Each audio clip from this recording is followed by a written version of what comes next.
सभी पत्रकार बंधुओं को नवरात्रों की शुभकामनाएं। Thank you. ये जो प्रेस वार्ता है, जैसा हम सबको ज्ञात है, प्रधानमंत्री जी ने संकल्प लिया है कि इस देश से भ्रष्टाचार को खत्म करना है। और दूसरी तरफ एक विचारधारा है, खासकर इंडी अलायंस के जो घटक दल हैं, जिनको घमंडिया भी कहा जाता है, वो सारे के सारे भ्रष्टाचार के गोंद से जुड़ गए हैं। और उनको ऐसा लगता है कि ये जो भ्रष्टाचार का गोंद है,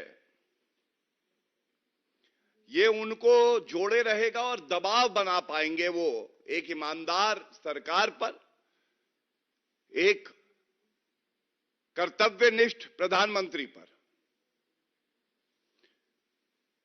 लेकिन जनता ये कह रही है, जिसने भ्रष्टाचारियों की राजनीतिक कब्र है खोदी, उस ईमानदार प्रधानमंत्री का नाम है श्री नरेंद्र मोदी। हम सब जानते हैं कि अब एंटी हिंदू, हिंदुओं को गाली दो, सनातन को गाली दो, मोदी जी के लिए अब शब्द कहो, मोदी जी को जेल पहुंचा देंगे। अब दो भ्रष्टाचारी पार्टियां, जो वंशवादी तो हैं ही, लेकिन साथ में वो भ्रष्टाचारी भी बहुत हैं। और हम सब जानते हैं कि भ्रष्टाचार की जननी कोई पार्टी है तो वो कांग्रेस पार्टी है।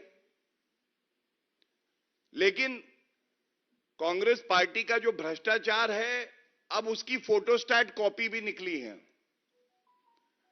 ये जो फोटोस्टैट कॉपी निकल रही हैं,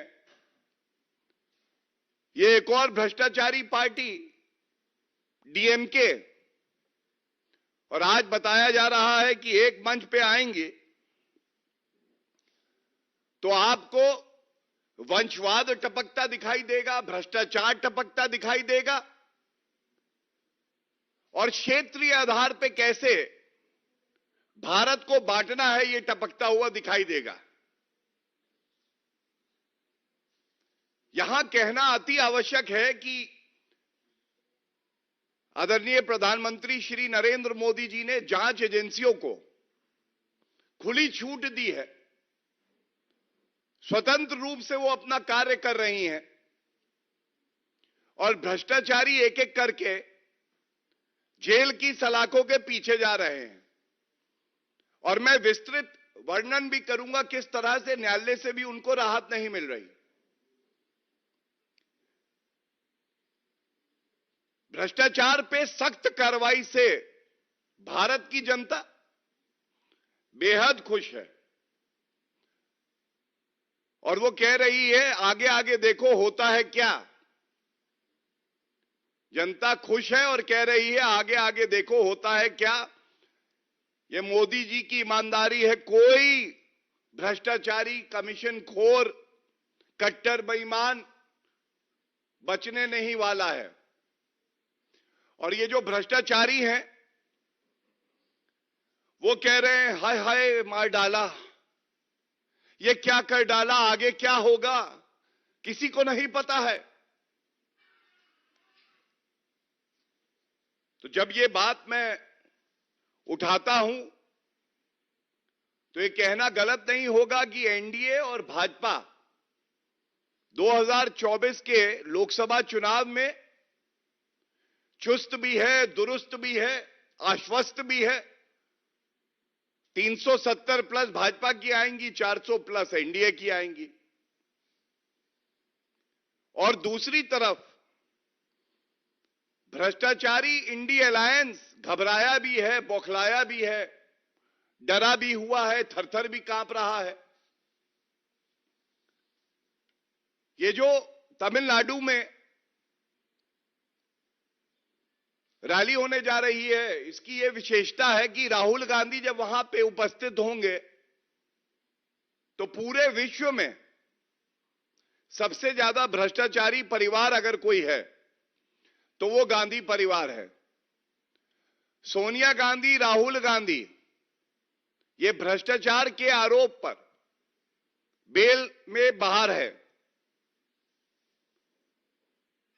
नेशनल हेराल्ड केस में सर्वोच्च न्यायालय तक ये गए और ये भी सत्य है कि इनको सर्वोच्च न्यायालय ने भी राहत नहीं दी। इसी तरह से डीएमके की अगर बात करें, एक नया प्रचलन है, जेल से सरकार चलाएंगे, चाहे वो दिल्ली के मुख्यमंत्री अरविंद केजरीवाल हों। और इसी तरह से डीएमके के मंत्री हैं सेंथिल बालाजी।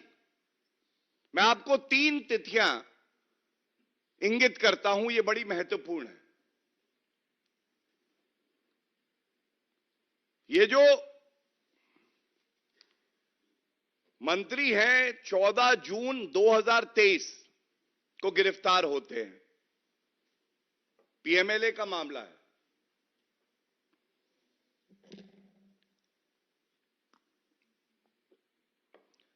ये गिरफ्तार होते हैं और इनको बेल नहीं मिलती है, ये सर्वोच्च न्यायालय जाते हैं। 5 जनवरी 2024 सर्वोच्च न्यायालय जो है इनकी याचिका को निरस्त कर देता है। उसके बाद तमिलनाडु हाईकोर्ट 28 फरवरी 2024 को इनकी बेल रिजेक्ट कर देता है। और ये करीब करीब 8 महीने 235 दिन जेल में रहते हैं, लेकिन मंत्री बने रहते हैं। ये भ्रष्टाचार का कौन सा घमंडिया मॉडल है कि गिरफ्तारी हो जाएगी, न्यायालय जाओगे, न्यायालय राहत नहीं देगी, उसके बावजूद आप मंत्री पद पे बने रहोगे। क्या यह मुख्यमंत्री स्टालिन की सहमति के बिना हो सकता है? हमें पता है कि कैबिनेट चुनने का अधिकार जो है मुख्यमंत्री का विशेष अधिकार है। लेकिन जैसा मैंने आपको पहला उदाहरण दिया,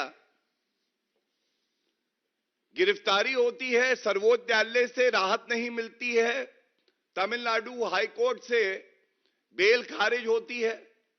बेशर्मी देखिए, 8 महीने मंत्री बने रहते हैं और जब उच्च न्यायालय का आदेश आने वाला होता है उससे 1 या 2 दिन पहले ही इस्तीफा देते हैं। अब भ्रष्टाचार की बात हो और 2G स्कैम की बात ना हो,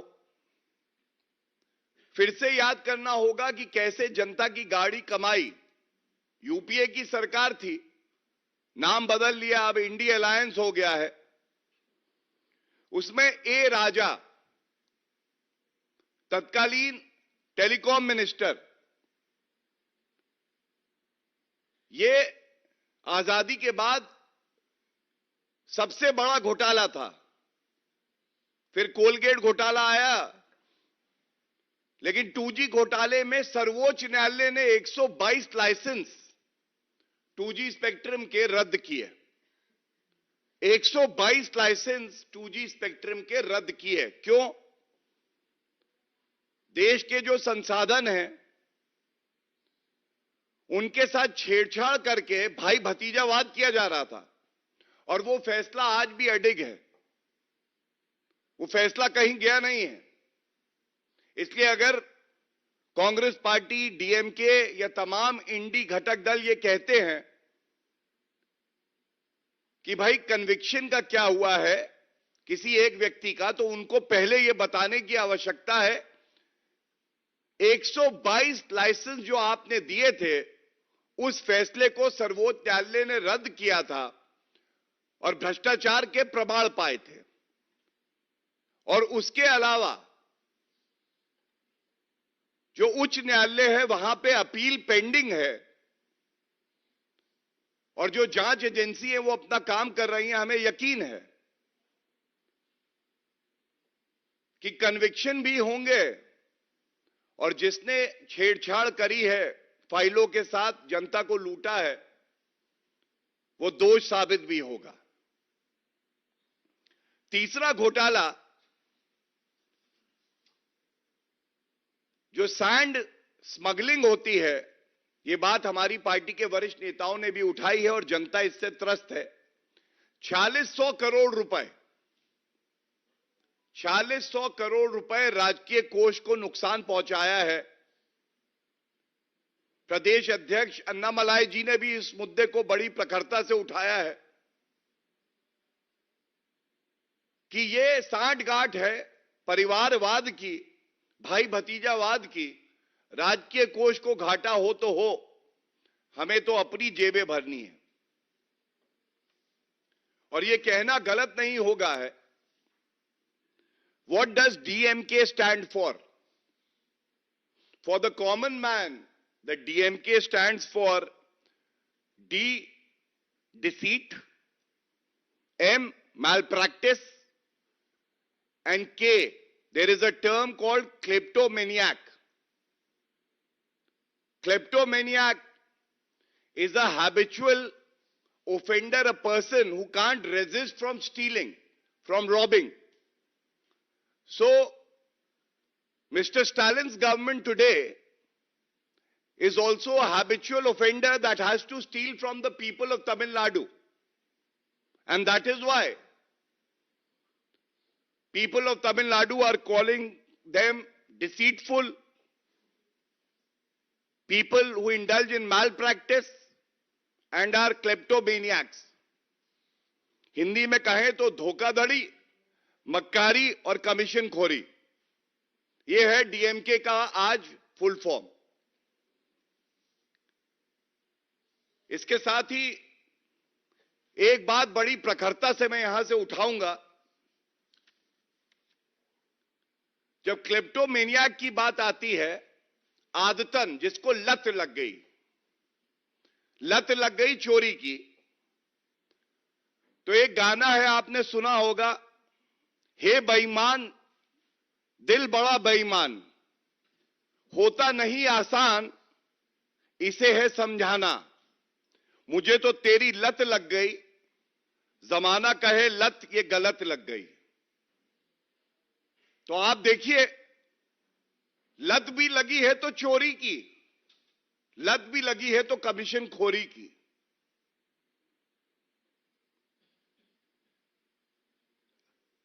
There are two more points that I wish to raise from this platform.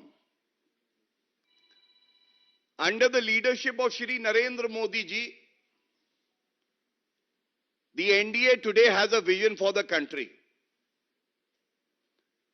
On the other side of the fence is a perpetually pessimistic India alliance.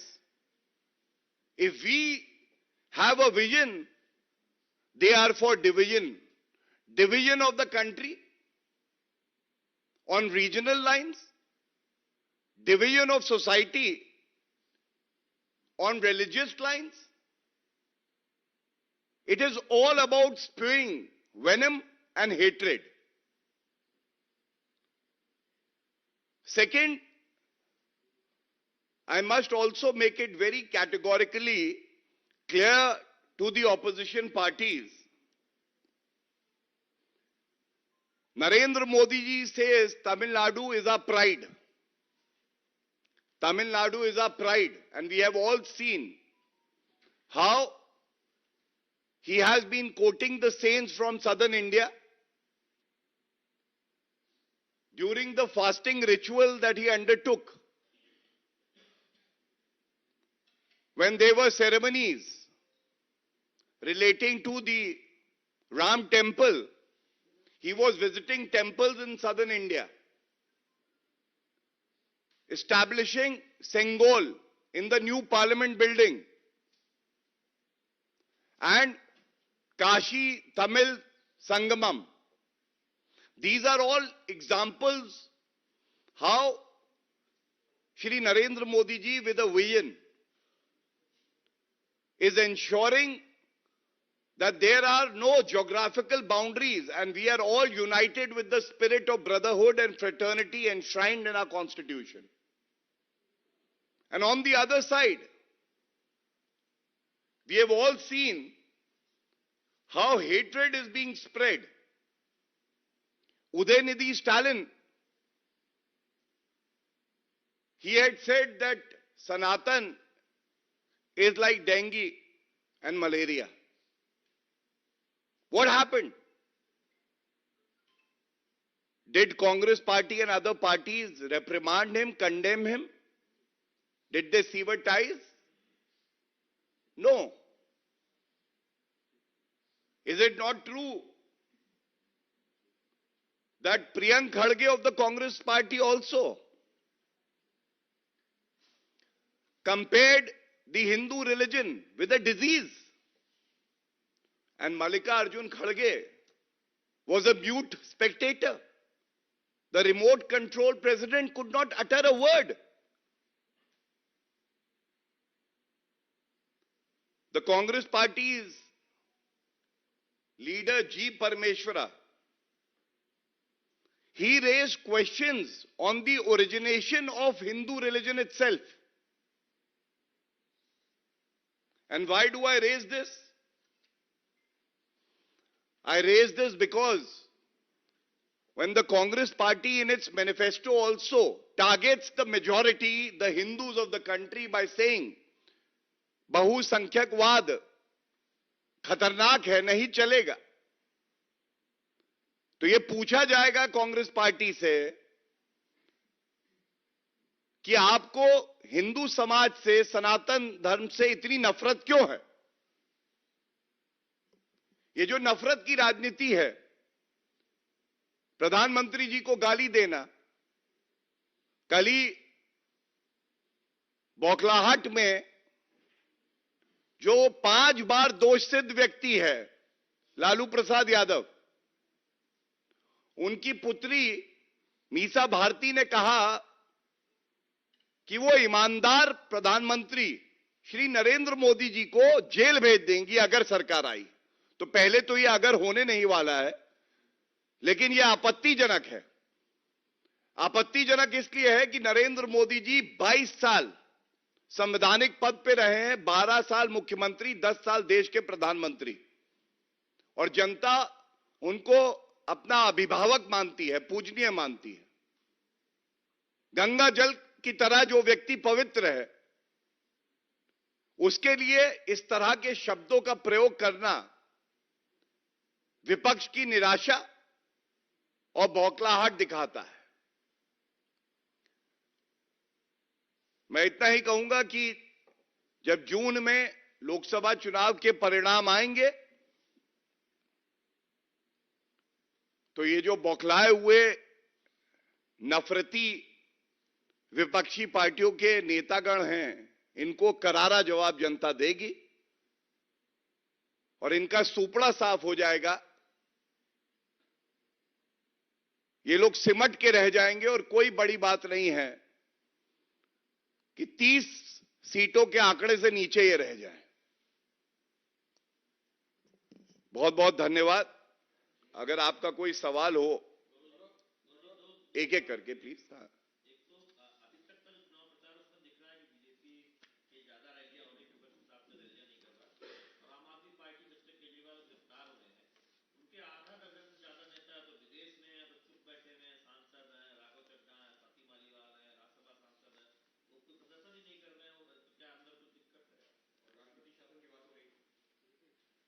देखिए, मैं इतना ही कहूंगा कि न्यायालय उनको राहत नहीं देती है और गलती इसमें पापी आपके नेताओं की नहीं है।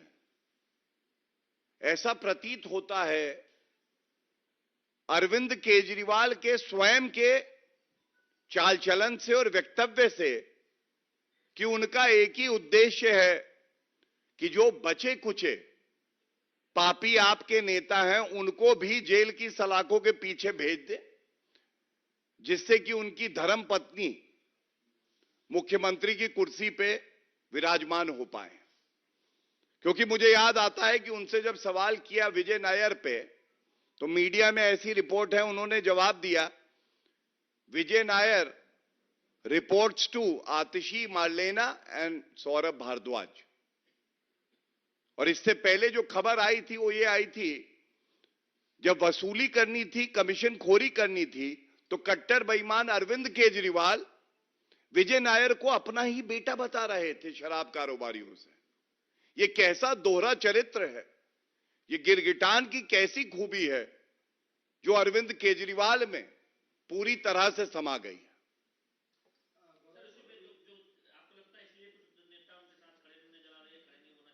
मैंने उत्तर दे दिया, दूसरा सवाल फिर। प्रधानमंत्री नरेंद्र मोदी ने तेजस्वी पर और राहुल गांधी पर निशाना साधते हुए कहा कि ये सावन के महीने में और नवरात्रि में नॉनवेज खाते हैं और उसका वीडियो वायरल करते लोगों की भावनाएं भड़काते हैं। जो प्रधानमंत्री जी ने कहा है वो पूरे देश में आज यही सवाल उठाया जा रहा है। आप जो बहुसंख्यक हैं, जो हिंदू धर्म के अनुयायी हैं, उनको चिढ़ाने का, उनको जलाने का, और खासकर जब आप कहते हैं, और ये आरजेडी के नेताओं ने ही कहा है कि रामचरितमानस को जला देना चाहिए, जो हमारे लिए पावन है, पवित्र है, हमारी जीवन शैली का एक अभिन्न अंग है, चाहे वो तेजस्वी हो, चाहे वो और सदस्य हो आरजेडी के, वो सब के सब बहुसंख्यक लोगों की, हिंदुओं की भावनाओं को आहत करते हैं, और ये जानबूझ के किया जाता है। इसका जवाब भी जनता देगी।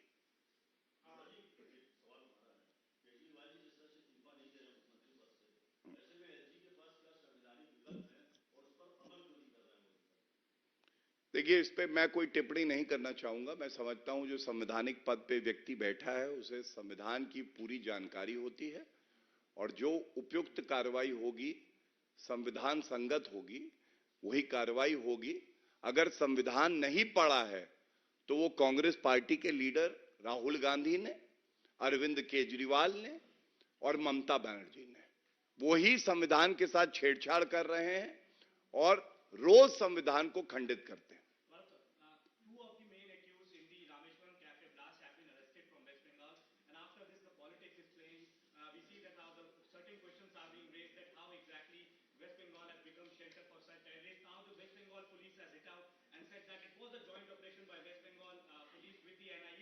Mamata Banerjee has also hit out at the BJP, saying that West Bengal police have done their duty well. How do you see this?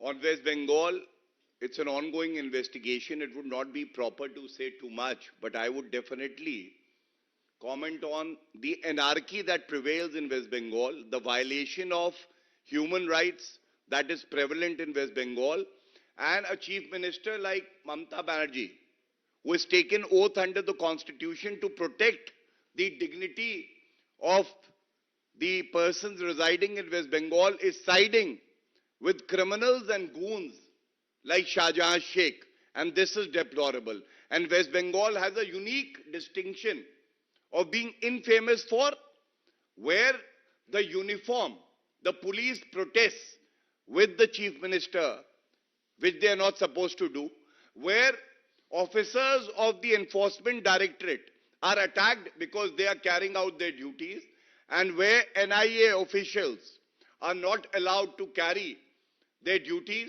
because Mamata Banerjee fears that if the investigating bodies will do their job, the scams and the shielding of criminals that has taken place with the approval of Mamata Banerjee will come to the fore, and people of West Bengal have rejected the Gunda politics of Mamata Banerjee.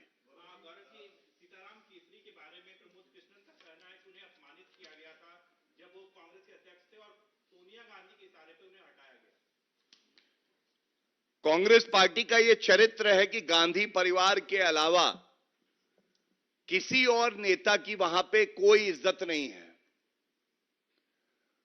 और हम सब जानते हैं, पूर्व में आदरणीय प्रधानमंत्री रहे पीवी नरसिम्हा राव जी का भी कोई सम्मान कांग्रेस पार्टी में नहीं हुआ। उनको भी अगर सम्मानित किया, भारत रत्न दिया, तो वो श्री नरेंद्र मोदी जी की सरकार ने दिया। और आपने सीताराम केसरी जी की बात करी, उनके साथ भी जो किया गया वो निंदनीय है। वो कांग्रेस पार्टी और खासकर गांधी परिवार का जो चरित्र है घृणापूर्ण, वो दर्शाता है। और किस तरह से उनको कांग्रेस के हेडक्वार्टर से उठा के बाहर फेंका गया था, ये एक बड़ा संदेश है तमाम जो कांग्रेस के लीडर्स हैं उनको, कि अगर गांधी परिवार के सामने घुटने नहीं टेकोगे, जी हजूरी नहीं करोगे, तो तुम्हें भी ऐसे ही कांग्रेस पार्टी से उठा के बाहर फेंक दिया जाएगा।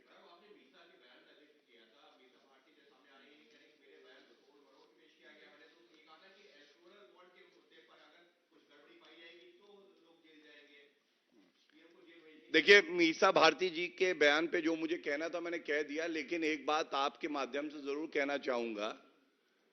जो इलेक्टोरल बॉन्ड की बात करते हैं, कम से कम जनता को ये बता दें कि आरजेडी ने करीब 70 करोड़ रुपए या 74 करोड़ रुपए इलेक्टोरल बॉन्ड के माध्यम से क्यों लिए हैं। अगर आप आपत्ति दर्ज करते हैं तो ये तो आपकी जिम्मेदारी है कि आप जनता को बताएं कि मैंने 1 रुपया नहीं लिया इलेक्टोरल बॉन्ड से, और इसलिए मेरे पास नैतिक अधिकार है कि मैं सवाल उठाऊंगा। लेकिन कांग्रेस पार्टी 1450 करोड़, आम आदमी पार्टी 66 करोड़, आरजेडी 74 करोड़, जो क्षेत्रीय दल है टीएमसी 460 करोड़, 500 करोड़, और उसके बाद आप सवाल उठाते हैं। बहुत बहुत धन्यवाद।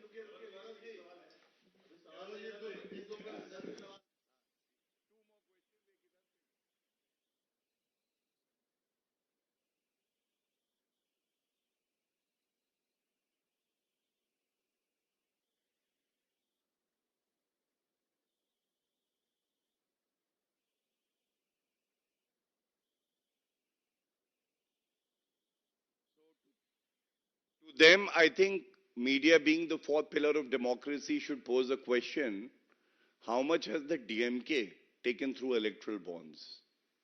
They should also answer and come clean. So the reply that I gave to the previous question is also my reply for the DMK when they raise these charges. Thank you. Gaurav ji, Kashi Vishwanath में पुलिसकर्मियों को पुजारी जैसा dress पहनाया गया है, अखिलेश यादव इसका विरोध कर रहे हैं। ठीक है, थैंक यू सो मच।